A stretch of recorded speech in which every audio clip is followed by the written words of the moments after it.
배 대표님, 예. 또 하나 지금 가장 중요한 것은 우리 배 대표님이 얘기한 대로 빅 플랫폼을 구성하려면은 그 사람이 갖고 있는 어떤 개인적인 경쟁력이 타 후보들을 거의 압도하는 수준이 돼야 하는데 맞습니다.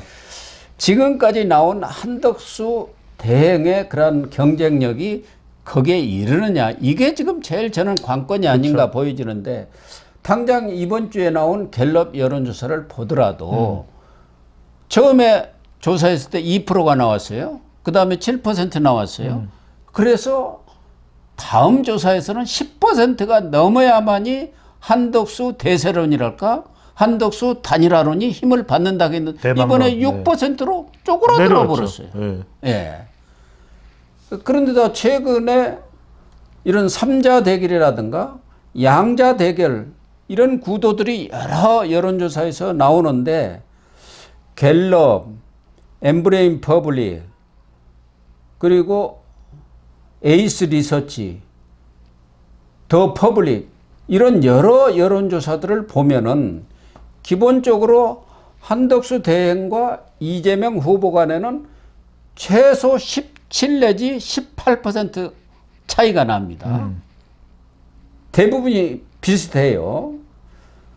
양자 대결이나 3자, 이준석까지는 3자 대결이나 뭐 구체적으로 제가 각 여론조사 내용을 설명을 하지는 않겠습니다만은 엠브레인 퍼블릭에서도 양자든 또 3자든 다 17%가 밀려 있고, 갤럽 조사에서도 국민일보고 한 여론조사에서도 18% 그리고 15% 이렇게 차이가 났고, YTN이 엠브레인하고 한 데서도 20% 이런 차이가 났고, 또 하나는 이재명과의 차이뿐만 아니라 이 범보수 후보들 간의 그런 차이에서도 당초 한대행이 후보로 떠오를 때는 상당한 격차를 벌였는데 최근에는 거의 같아져 버렸어요. 그렇죠.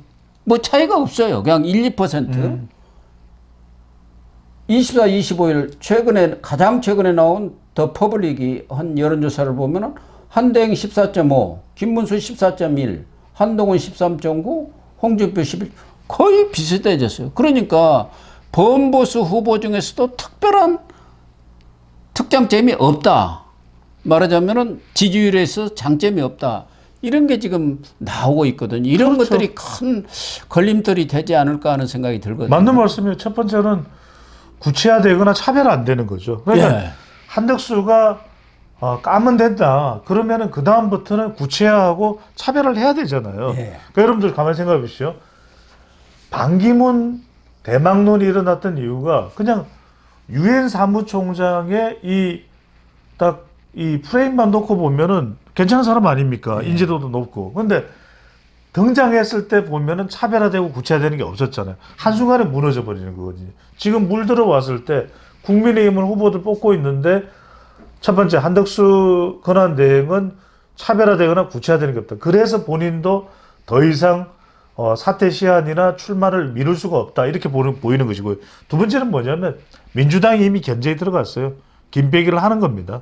그것도 영향을 안 미쳤다고 또 볼 수는 없어요. 또 하나는 과거 사례들과 비교할 수밖에 없는데, 정몽준 노무현 단일화가 이루어진 게 16대 대선 아닙니까? 2002년. 그렇죠. 2002년. 네. 그때 정몽준은 27.3% 했습니다. 대선이 12월이었는데 9월 조사 때 그랬어요. 예. 그 다음에 18대 때 안철수 바람이 일었어요. 그때 안철수는 2%였습니다. 그때도 9월이에요. 갤럽이 지금 비슷하게 조사를 한 겁니다. 그 다음에 19대 때 2017년이죠. 반기문 20%를 지지율을 가지고 이렇게 출범을 했어요. 그렇죠. 그런데 지금 2025년 21대 대선을 앞두고 한 달 조금 더 남았는데 한덕수는 6%란 말이에요.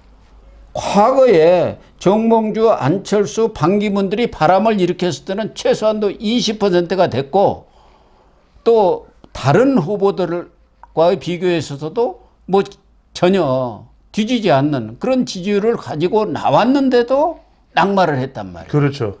직접 또 현실로 뛰어들어 보니까 조직과 자금력 여러 면에서 딸리니까 결국은 백기를 든 거 아니겠어요? 맞습니다. 네. 그런데 지금은 이 6% 가지고 과연 단일화가 됐을 경우 어느 정도까지 올라갈 수 있을까요? 그렇죠. 지금 고 박사님 말씀하신 대로 이전의 상황보다도 한덕수 권한대행의 상황이 더 어려운 상황이에요. 그러니까. 왜냐하면 네. 첫 번째로는 국민의힘 후보들 가지고는 안 되겠다 싶으니까 한덕수 권한대행의 지지율이 올라갔던 것이고, 두 번째로는 지금은 또 어떤 현상이냐면 한덕수 권한대행으로도 쉽지 않겠네? 이 현상이 나오는 거예요. 그러니까 이른바 망연자실이죠. 그러면 결과적으로는 무슨 말씀이냐면 정말 획기적인 상황이 연출되는 게 필요해요. 예. 그게 없다면 완전히 반전을 만들 수 있는 그런 빅 플랫폼 같은 현상이 없으면은 사실은 뭐 이건 뭐 어찌 보면은 맥 빠지는 그런 대선이 될 가능. 그러니까 나오는 이야기가 이거든요. 지금대로만 가면 지금대로 아무런 반전의 플랫폼이 만들어지지 않으면 500만 표 차이로 지는 거고, 뭔가 이런 걸 얼기설기하지만 어쨌든 절박한 마음에 만들어서 이걸 어떻게든 엮어 나가면 그것도 절대로 이재명 후보가 돼서는 안 된다는 그 정서가 보수층에는 강하게 깔려 있으니까. 예. 그러면 50만 표라도 30만 표라도 가까스로 이길 수 있는 방법은 있을 것이다라는 이야기인데, 지금 중요한 건 이겁니다. 한덕수 권한대행이 자기가 만든 지지율이 아니에요. 이것도 마찬가지로 반사이익입니다. 예. 반사 지지율이에요. 그런데 출마를 선언했을 때 정말 중요한 게 어떤 식으로 자기가 이런 구상들을 구체화하고 차별할 건가. 그리고 말 그대로 개인 플레이 한덕수 이야기하면 절대로 사람들은 안 받아줄 겁니다. 지금 이재명 후보와 완전히 차이를 낼 수 있는 건 뭐냐. 한덕수는 팀 플레이로 간다. 그러니까 우리가 이 대통령들의 이 독단과 아집으로 지금 다 무너진 거 아닙니까? 예. 그러면 한덕수는 나는 절대로 그렇게 안 하겠다. 책임 총리 그리고 플랫폼에 올라탄 사람들과 다 권력을 나누겠다. 야권하고도 소통하겠다. 이 이야기를 해서 이것이 중도층에게 넛지가 되고 또 이것이 앵거로 연결된다면 저는 가능성이 열려 있는 거죠. 그러니까 지금 말씀하셨던 대로 고 박사님 말씀대로 한덕수 권한대행 출마가 만병통치약이 아니에요. 이 사람이 만들어낼 또 국민의힘이 만들어낼 차별화와 구체화된 내용이 뭐냐, 이게 핵심입니다. 그렇습니다. 지금 현재로서는 한덕수 대행 카드를 가지고 뭔가 불을 확 지펴야 한다. 점화를 해야 한다. 그런 차원에서 지금 한덕수 대행 카드를 들고 있는 거고, 또 우리 보수우파도 마찬가지 생각일 거예요. 그러나 거기에다 맹목적인 희망과 기대를 가지고 희망 회로를 돌려서는 안 된다는 안 됩니다. 차원에서 저희들이 한번 짚어보는 거고, 중요한 그 중에 하나가 지금 한덕수 대행의 출마에 대한 여론조사가 몇 개 여론조사 기관에서 나왔어요. 예. 우선 뭐 한덕수 대행이 출마를 한다는 그 자체에 대해서 지금 대선을 관리하고 한미 통상협상이라든가 이 중차대한 시점에 대통령도 없는 상황에서 권한대행이 그 직을 그만두고 심판으로 있다가 선수로 뛰어드느냐의 문제에 대해서는 국민의 후보 중에서도 아주 다 반대를 했지 않습니까? 김문수 후보를 제외하고 한동훈 후보도 그 해당형이라고 했고 홍준표 후보도 몰상식하다고 했어요. 네, 지금은 돌아섰지만. 네. 지금 돌아선 것은 여권 지지층에서 83%가 단일화를 해야 한다. 그런 여론이 있기 때문에 급히 돌아선 그렇죠. 거예요. 맞습니다. 전략적으로 돌아선 거란 말이에요. 네. 그러나 그것이 명분이 있다든가 그런 것은 아니라는 게 여론조사 결과를 보면은 에이스 리서치에서 4월 23, 24일 조사한 것 보면은 한덕수 출마 반대가 61.3입니다. 찬성은 30.5%예요. 국민의힘 지지층에서도 찬성이 60.4%고 반대가 29.5%, 30%나 되고 네. MBS가 14, 16일 날 조사한 여론조사에서 반대가 66, 찬성이 24분이 안 됩니다. 그리고 메타보이스가 23, 24일 조사한 여론조사에서도 반대 58, 찬성은 21이에요. 그렇죠. 이런 거 보면은 반대가 60%가 넘는다는 공통된 이런 여론조사가 나오기 때문에 이거를 어떻게 말하자면 어떤 명분으로 한덕수 출마에 반대하는 여론을 무마를 시킬 건가. 이게 정말 중요한 거예요. 핵심이에요. 그런데 지금 고 박사님 말씀하신 대로 국민의힘 지지층에서는 출마를 하라는 이야기예요. 그런데 어디에서는 반대냐? 중도가 반대예요. 그러면 이 상황에서는 출마를 한다고 해서 자동적으로 자연스럽게 중도가 한덕수 권한대행 쪽으로 옮겨오지 않는다는 이야기예요. 제가 그때 말씀드렸죠. NBS 여론조사에서는 중도가 73%가 반대하고 있어요. 그러니까요. 제가 그 말씀 드리고 있는 거잖아요. 그래서 중도의 마음을 돌리려면 출마의 명분이 매우 구체적이 돼요. 그것도 중도의 마음을 움직일 수 있는 경제, 미국, 트럼프 이런 내용이 얼마나 명분을 가지고서 한덕수 후보, 한덕수 권한대행이 구체화시켜서 나오느냐. 그게 아니면요. 실체가 있는 게 아니에요. 왜냐하면 예를 들어 보십시오. 반기문 유엔 사무총장만 천수답에 비 오기를 기다리듯이 기우제 지내듯이 반기문 기우제 지내는 상황이 어떻게 됐습니까? 다 날아갔잖아요. 그러니까요. 그러니까 무슨 말이냐면 지금은 제가 그래서 제일 중요한 게 국민의힘이에요. 국민의힘이 보수 정당에서 그나마 108명의 의석을 가지고 있는 지금 잠자면 안 된다니까요. 밤을 새서라도 정책 만들어내고 전략 짜고 이렇게 해야 되는 거예요. 이게 중요한 겁니다. 그래서 일각에서는 한덕수 대행이 출마적으로 가닥을 잡았다고 하기는 하지만 경우에 따라서는 전격 불출마 선언을 할 수도 있는 것 아니냐. 배제할 수는 없겠죠. 예, 그런 얘기까지도 나오고 있습니다.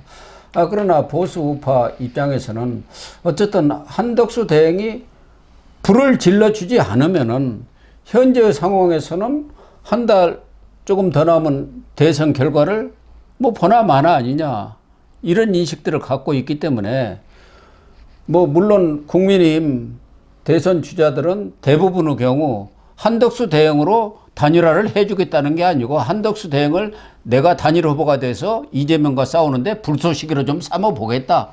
한덕수 대행이 도와주면은 외연을 훨씬 확장할 수 있지 않겠냐. 그런 생각들 아니겠습니까? 그거죠. 예. 그거죠.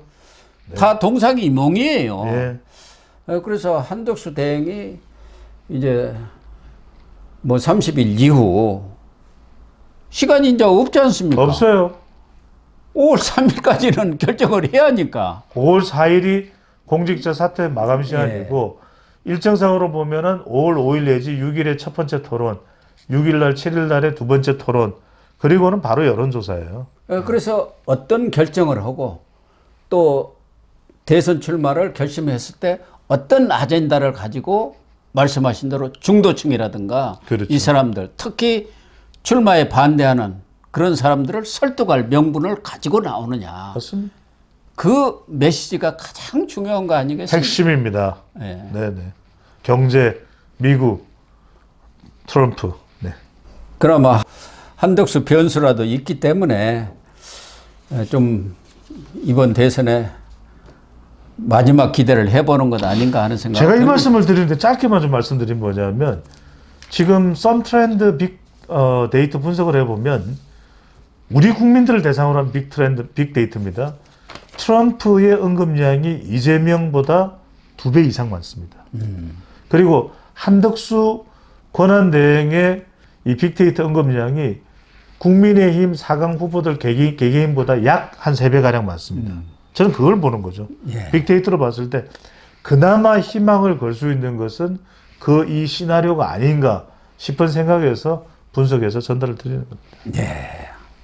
이번 한 주 우리 한국 정치의 미래가 결판이 나지 않겠나 맞습니다. 그런 생각이 네. 듭니다.